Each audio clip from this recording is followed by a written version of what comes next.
બાળકોના નાસ્તા માટે લગભગ બધાના જ ઘરે બનતો અને બાળપણમાં બધાએ જ ખાધેલો તેવો બાળપણની યાદ તાજી કરી દે તેવો મમરાનો એકદમ ક્રિસ્પી અને બહારનું ચવાણું પણ ભૂલાવી દે તેવો ચેવડો બનાવીશું.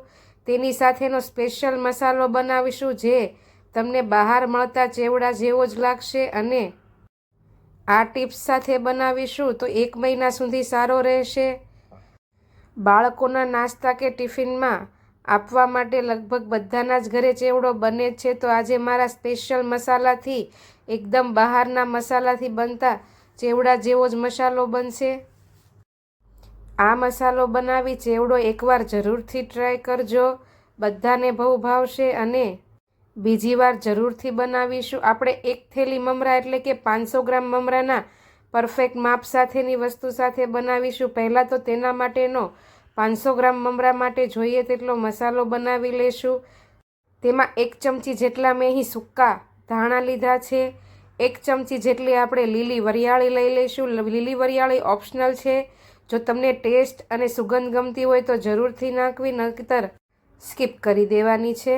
અને 1 ચમચી આપણે સ્વાદ પ્રમાણે મીઠું એડ કરીશું. તેમાં અડધી ચમચી જેટલો હિંગ એડ કરીશું. અને અડધીથી પોણી ચમચી જેટલી આપણે અહીં હળદર લેવાની છે.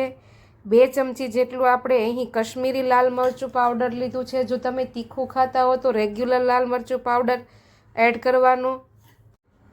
મેં અહીં 2 ચમચી કશ્મીરી પાવડર લીધો છે. અને હવે 3 ચમચી જેટલી આપણે તેમાં ખાંડ એડ કરીશું. ગળ્યું તમને જે રીતે ભાવતું હોય તે પ્રમાણે વધારે ઓછું કરી શકો, પણ 500 ગ્રામ મમરામાં એટલી ખાંડ બરોબર રહેશે. તમે આની જગ્યાએ સાકરનો ભૂકો કે પછી દળેલું બૂરું પણ લઈ શકો.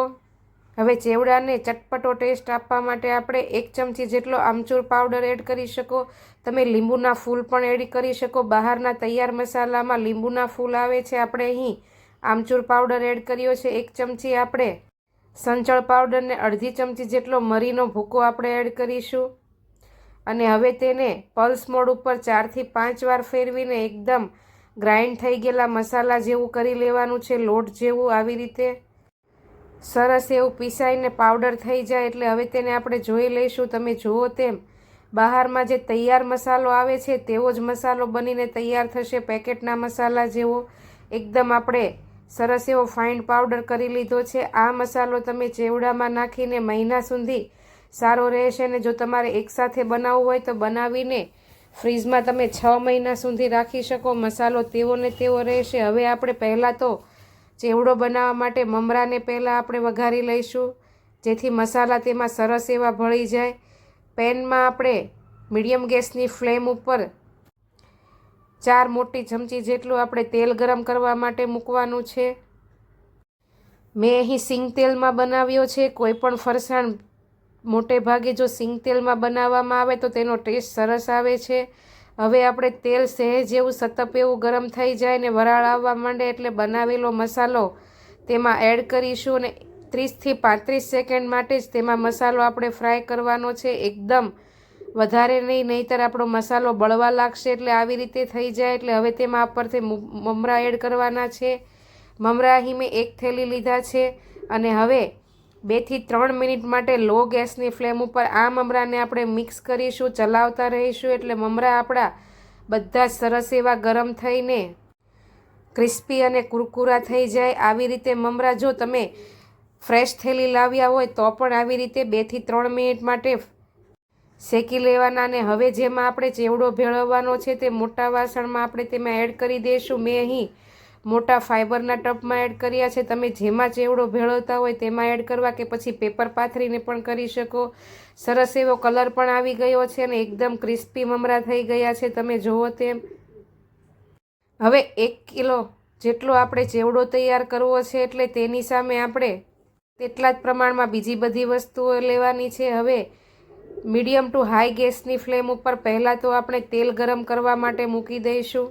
તેલ આપણે જરૂર પૂરતું જ ગરમ કરવાનું અને તરત તેલને આપણે સરસ એવું ગરમ થવા દેવાનું છે. આવી રીતે તમે મકાઈના પૌવા નાખીને ચેક કરો ને પૌવા તરત જ ફ્રાય થઈને ઉપર આવી જાય તેટલું ગરમ કરવાનું. લો તેલ હશે તો તમારા પૌવા ફ્રાય સરસ નહીં થાય, કડચા રહેશે. એટલે આવી રીતે તરત જ ફ્રાય થઈ જાય તેવું તેલ આવવા દેવાનું. હવે 500 ગ્રામ મમરા સામે મેં અહીં 500 ગ્રામ મકાઈના પૌવા લીધા છે અને તેને આવી રીતે ઝારામાં લઈને આપણે તેલમાં મૂકીને બધા સરસ એવા ફૂલીને ઉપર આવી જાય ત્યાં સુધી તળવાના છે. તમે જુઓ તેમ સરસ એવા ક્રિસ્પી થઈ ગયા છે અને આવી રીતે ઝારામાં જ લઈને આપણે બધા જ પૌવાને ફ્રાય કરી લઈશું. મેં અહીં 500 સામે 500 ગ્રામ મકાઈના પૌવા લીધા છે.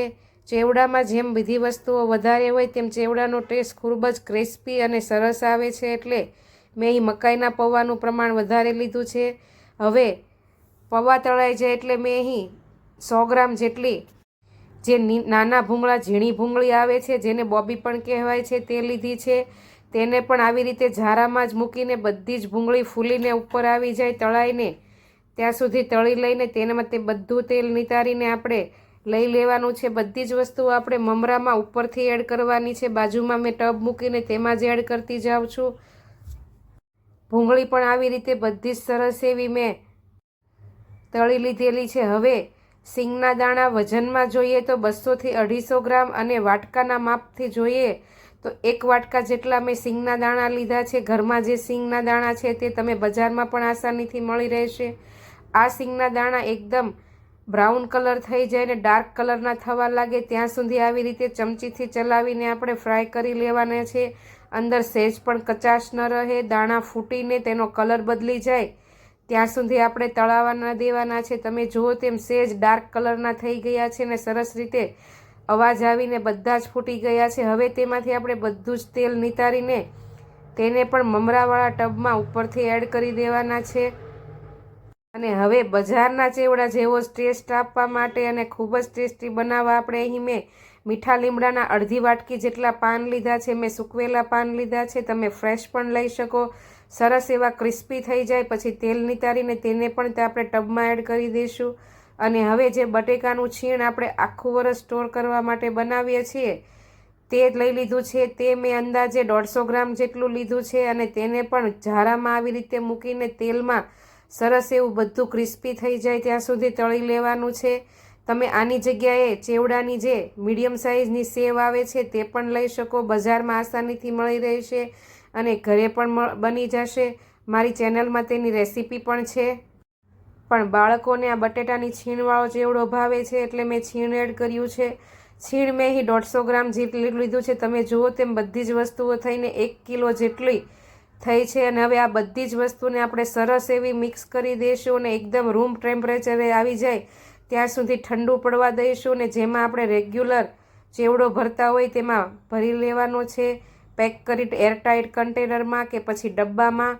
મારી પાસે માપનો ડબ્બો છે તેમાં કોથળી મૂકીને મેં આ ચેવડો સરસ રીતે ભરી દીધો છે.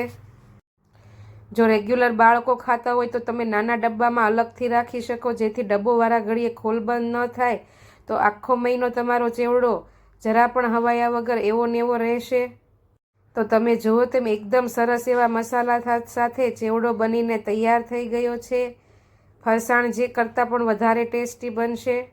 મારી ચેનલ ઉપર નવા હો, મારી વિડીયો ગમતી હોય, રેસીપી ગમતી હોય તો ચેનલને સબસ્ક્રાઈબ કરવું ભૂલતા નહીં. બેલ આઇકન જરૂરથી દબાવજો જેથી તમને મારી આવી નવી નાસ્તાની રેસીપીના નોટિફિકેશન મળતા રહે. તો ચાલો કાલે નવી રેસીપી સાથે ફરી મળીશું. ત્યાં સુધી આવજો.